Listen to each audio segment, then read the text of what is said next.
দেখেন, আমাদের একটা জিনিস রিয়েলাইজ করা উচিত, যখন আমরা এরকম পজিশন হোল্ড করব তখন আমাদের অনেক ধরনের রেসপন্সিবিলিটিস আছে।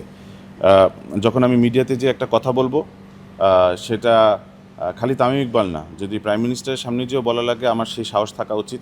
এবং যখন একটা মন্তব্য করব, তখন সেটা তামিম ইকবালের নামেও যদি করে থাকে, তাহলে তামিম ইকবালের সামনেই বলতে পারার সাহস থাকা উচিত ওনার। Is most welcome. আমি মনে করি যে বাইরে যে মানুষরা প্রোটেস্ট করছে, এটা নাজমুল সাহেবেরও একটা প্রোটেস্ট ছিল। সো সেই প্রোটেস্ট যদি করতে চায়, তাহলে উনি এখানে এসেও করতে পারে, কোনো সমস্যা নেই। আমার যদি আজকে তামিম ইকবাল নিয়ে কোনো কমপ্লেন থেকে থাকে, তাহলে আমি এখানে এসেই বলতে পারবো। দেখেন, আমি গত বোর্ডেও ছিলাম। There are lot of good things that happened, but when bad things happened, I had the courage to say it while I was there in the board.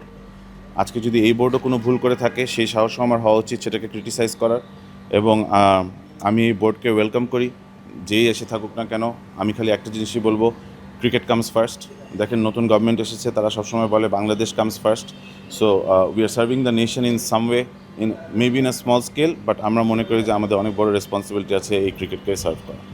ভাই, এখানে আলহামদুলিল্লাহ একটা লেজেন্ডস লিগ হতে যাচ্ছে, একটা আইসিসি অ্যাফিলিয়েটেড টুর্নামেন্ট।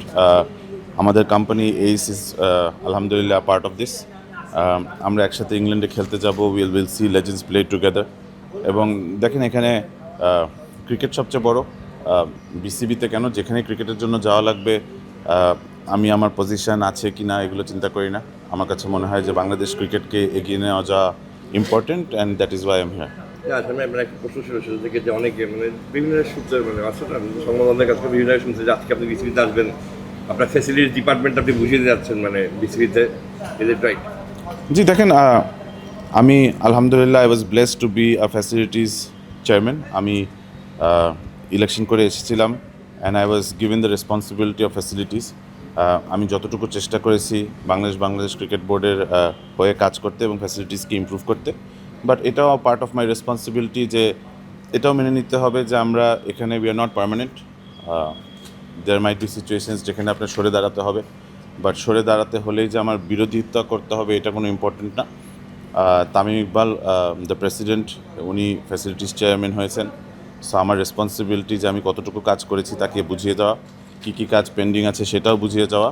আমার কাছে মনে হয় এটা প্রত্যেকটা বোর্ড ডিরেক্টর যারাই ছিলেন, তারা যদি বড় কজটা দেখেন যে আমরা ক্রিকেটকে সার্ভ করতে এসেছিলাম। সো আমি সবাইকে ওয়েলকাম করব যে তারা ক্রিকেট বোর্ডে আসুক এবং তাদের ডিপার্টমেন্টকে দিয়ে যাক। আমি আজকে তামিম ইকবালকে, আমার ডিপার্টমেন্টটাকে আমি অনেকে ফোন করে বলেছি যে আমাকে সেই সুযোগটা দিতে, যে তাকে হ্যান্ড ওভার করে দিতে পারি।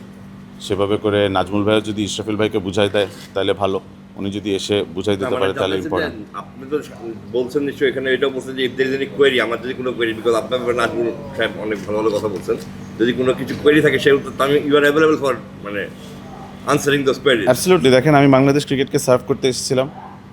আমি অনেকে তো ঠিকই বুঝে পাওয়া যাচ্ছে কিছু কিছু কিছু হয়তো 10% selfish reasons that I wanted to serve this cricket. Cricket দিয়ে এত আলহামদুলিল্লাহ নাম কামিয়েছে, আমি আরও নাম কামাতেই এসেছিলাম, আর কোনো ইন্টেন্ট আমার নেই। সেভাবে করে প্রত্যেকটা ডিরেক্টরের, সেটা নাজমুল ভাই হোক বা যেই হোক না কেন, সবার রেসপন্সিবিলিটি বাংলাদেশ ক্রিকেট বোর্ডে এসে তাদের যদি কোনো দায় থাকে, তাদের নামে কমপ্লেন্স থাকে, তাহলে সেটা এসে কোয়ারিজগুলোকে সলভ করা। আপনি বলেছেন যে আমার নামেও হয়তো কিছু ডিরেক্টররা কথা বলেছেন। They are most welcome to enquire, they are most welcome to check যে কীভাবে করে কী হয়েছে। If I am at fault, তাইলেও আমার সেটা আনসার করাটার আমার রাইট আছে। দেখেন, বাংলাদেশ ক্রিকেটকে সার্ভ করতে এসেছি। আমি মনে করি উইথ অনেস্টি অ্যান্ড ইন্টিগ্রিটি আমরা সার্ভ করেছি, এবং যদি এটা কোয়েশ্চেন হয় I am always there to answer. আপনি তো আগের বোর্ডে ছিলেন, আসলে তামিম ইকবাল সাথে আজকে কথা হলো, তামিমকে আসলে কতটা ওয়েলকামিং মনে হয়েছে আপনার? দেখেন, আমি যেটা বারবার বলছিলাম, যারা আগের বোর্ডে ছিল তারাও হয়তো বাংলাদেশ ক্রিকেটের ভালোর জন্যই এসেছে। তামিম ইকবাল এখন এসেছে, I am sure his intent is also the same. কারো ইন্টেন্ট যদি এটার বাইরে হয়ে থাকে যে আমরা বাংলাদেশ ক্রিকেটের স্বার্থের বাইরে যে কাজ করব, তাইলে আমি তাদেরকে বলবো যে আগামী 3 মাস পরে ইলেকশন আছে, যারা যারা পার্টিসিপেট করতে চায় তাদের ইন্টেন্ট একটাই থাকবে, বাংলাদেশ ক্রিকেট। ওই সিট দখল করে বসে থাকার জন্য আমাদের যদি কেউ এখানে না আসে, এবং যতদিন সার্ভ করব বাংলাদেশ ক্রিকেটের জন্য সার্ভ করব, যেদিন মনে করবো I am not capable enough, তাহলে এখান থেকে সরিয়ে দেওয়া উচিত। লাস্ট কোয়েশ্চেন সেটা মানে আপনার যে ফিনান্স কমিটির চেয়ারম্যান ছিলেন নাজমুল, উনি তো আসলে মানে বর্তমান যিনি বোর্ড প্রেসিডেন্ট তামিম ইকবাল, তাকে একটা মানে কথা বলছেন আর কি, আপনার কি মনে হয় ওনার ওই সৎসাহস হবে এখানে এসে তামিম ইকবালের সামনে দাঁড়িয়ে আবার মানে কোনো কিছু বুঝাই দেওয়া, মানে বিকজ ইভেন্টুয়ালি আপনি যদি বলছেন ফিনান্স কমিটির চেয়ারম্যানকে বুঝে দিতে, তামিম ইকবালকে বুঝে দেবে, বিকজ উনি তো মানে ওই সৎ সাহসটাকে দেখানো আপনার মনে করেন না উচিত ওনার এসে দেখ- ফিনান্স ইজ ভেরি মানে ভেরি কমপ্লিকেটেড জায়গা, কিন্তু অনেক টাকা ট্রানজেকশন হয়েছে এগুলো